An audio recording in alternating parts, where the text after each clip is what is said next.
Hi ಸ್ನೇಹಿತರೆ, ಶಾನ್ baby foods ಚಾನಲ್ಗೆ ಸ್ವಾಗತ. ಇವತ್ತು 7 ತಿಂಗಳ ಮೇಲ್ಪಟ್ಟ ಮಕ್ಕಳಿಂದ ಹಿಡಿದು ಎಲ್ಲ ವಯಸ್ಸಿನ ಮಕ್ಕಳಿಗೂ ಇನ್ಸ್ಟೆಂಟ್ ಆಗಿ ಮಾಡುವಂಥ 2 ಆಹಾರಗಳನ್ನು ತಿಳಿಸ್ಕೊಡ್ತಾ ಇದ್ದೀನಿ.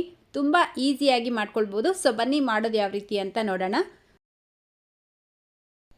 ಮೊದಲು ಈ ರೀತಿ ಒಂದು ಬ್ಲೆಂಡರ್ ಜಾರ್ ತಗೊಂಡು ಒಂದು ಇಡ್ಲಿನ ಸೇರಿಸ್ಕೊಳ್ತಾ ಇದ್ದೀನಿ.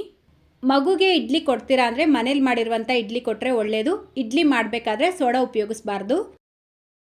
ಇದರ ಜೊತೆಗೇನೆ ಬೇಯಿಸಿರುವಂಥ 1 ಕ್ಯಾರೆಟ್ ಸೇರಿಸ್ಕೊಳ್ಳಿ. ಅರ್ಧ ಟೀ ಸ್ಪೂನ್ ನಟ್ಸ್ ಪೌಡರ್, ಅರ್ಧ ಲೋಟ ಹಾಲು ಸೇರಿಸ್ಬಿಟ್ಟು ಇದನ್ನು ನುಣ್ಣಗೆ ಬ್ಲೆಂಡ್ ಮಾಡ್ಕೊಳ್ಬೇಕು. 1 ವರ್ಷ ಒಳಗಡೆ ಇರುವಂಥ ಮಕ್ಕಳಿಗಾದರೆ ಹಾಲಿಗೆ ಬದಲಾಗಿ ನೀವು ನೀರು ಉಪಯೋಗಿಸಬೇಕು.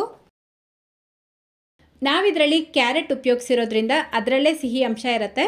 ಸೊ ನೋಡಿ, ಅಷ್ಟೇ. ಈಗ ರೆಸಿಪಿ ರೆಡಿಯಾಗಿದೆ. ಇದನ್ನು ನೀವು ಬೆಳಿಗ್ಗೆ, ಮಧ್ಯಾಹ್ನ, ರಾತ್ರಿ ಯಾವ ಟೈಮಲ್ಲಿ ಬೇಕಾದರೂ ಪಾಪುಗೆ ಮಾಡಿ ತಿನ್ನಿಸ್ಬೋದು. ಸೊ ಈಗ ನೆಕ್ಸ್ಟ್ ರೆಸಿಪಿ ಮಾಡ್ಕೊಳ್ಳೋದಕ್ಕೆ ಮತ್ತೆ 1 ಇಡ್ಲಿನ ತಗೊಂಡು ಈ ರೀತಿ ಚಿಕ್ಕ ಚಿಕ್ಕ ಪೀಸಾಗಿ ಮಾಡ್ಕೊಳ್ಳಿ. ನಂತರ 1 ಬಾಳೆಹಣ್ಣು ಸೇರಿಸ್ಕೊಳ್ಳಿ. ಯಾವ ಬಾಳೆಹಣ್ಣು ಬೇಕಾದರೂ ಉಪಯೋಗಿಸ್ಬೋದು. ಇದರ ಜೊತೆಗೇ ಅರ್ಧ tea spoon dry fruits powder, ಅರ್ಧ ಲೋಟ ಹಾಲು ಸೇರಿಸ್ಬಿಟ್ಟು ಇದನ್ನು ಚೆನ್ನಾಗಿ ಮ್ಯಾಶ್ ಮಾಡ್ಕೊಳ್ಬೇಕು. ನೀವು ಬೇಕಿದ್ರೆ ಇದನ್ನು ಬ್ಲೆಂಡ್ ಮಾಡಿ ಪಾಪುಗೆ ತಿನ್ನಿಸ್ಬೋದು. ಆದರೆ ಈ ರೀತಿ ಬಾಳೆಹಣ್ಣು ಮ್ಯಾಶ್ ಮಾಡಿ ಪಾಪುಗೆ ತಿನ್ನಿಸೋದ್ರಿಂದ ಮಕ್ಕಳಿಗೂ ತಿನ್ನೋದು ಅಭ್ಯಾಸ ಆಗುತ್ತೆ. ಸೊ ನೋಡಿ, ಚೆನ್ನಾಗಿ ಮ್ಯಾಶ್ ಮಾಡಿಬಿಟ್ಟು ಒಂದು ಸರ್ವಿಂಗ್ ಬೌಲ್ಗೆ ಸೇರಿಸ್ಕೊಳ್ತಾ ಇದ್ದೀನಿ. ಲಾಸ್ಟಲ್ಲಿ ತಿನ್ನಿಸ್ಬೇಕಾದ್ರೆ 1/4 ಟೀ ಸ್ಪೂನ್ ತುಪ್ಪ ಸೇರಿಸ್ಬಿಟ್ಟು ಪಾಪುಗೆ ತಿನ್ನಿಸಿ. ಈ ರೆಸಿಪಿ ಅಂತೂ ಮಗುಗೆ ತುಂಬ ಇಷ್ಟ ಆಗುತ್ತೆ, ತುಂಬ ಟೇಸ್ಟಿಯಾಗಿರುತ್ತೆ. ಸೊ ಇದನ್ನು ಅಷ್ಟೇ, ಬೆಳಿಗ್ಗೆ, ಮಧ್ಯಾಹ್ನ, ಸಾಯಂಕಾಲ, ರಾತ್ರಿ ಯಾವ ಟೈಮಲ್ಲಿ ಬೇಕಾದರೂ ಪಾಪುಗೆ ಮಾಡಿ ನೀವು ತಿನ್ನಿಸ್ಬೋದು.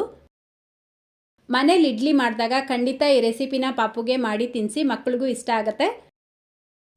ಸೊ ಇವತ್ತು ಇನ್ಸ್ಟೆಂಟಾಗಿ ಮಾಡುವಂಥ 2 ರೆಸಿಪಿಗಳು ನಿಮ್ಗೆ ಇಷ್ಟ ಆಗಿದೆ ಅಂತ ಅಂದ್ಕೊಳ್ತೀನಿ. ಇಷ್ಟ ಆಗಿದ್ರೆ ಪ್ಲೀಸ್ ಈ ವಿಡಿಯೋಗೊಂದು ಲೈಕ್ ಮಾಡಿ, ನಿಮ್ಮ ಫ್ರೆಂಡ್ಸ್ ಮತ್ತು ಫ್ಯಾಮಿಲಿಯವ್ರ ಜೊತೆಗೂ ಈ ವಿಡಿಯೋನ ಶೇರ್ ಮಾಡ್ಕೊಳ್ಳಿ ಅಂತ ಹೇಳ್ತಾ, ಇದೇ ರೀತಿ ಮತ್ತೊಂದು ರೆಸಿಪಿಯೊಂದಿಗೆ ಸಿಗೋಣ. Thank you.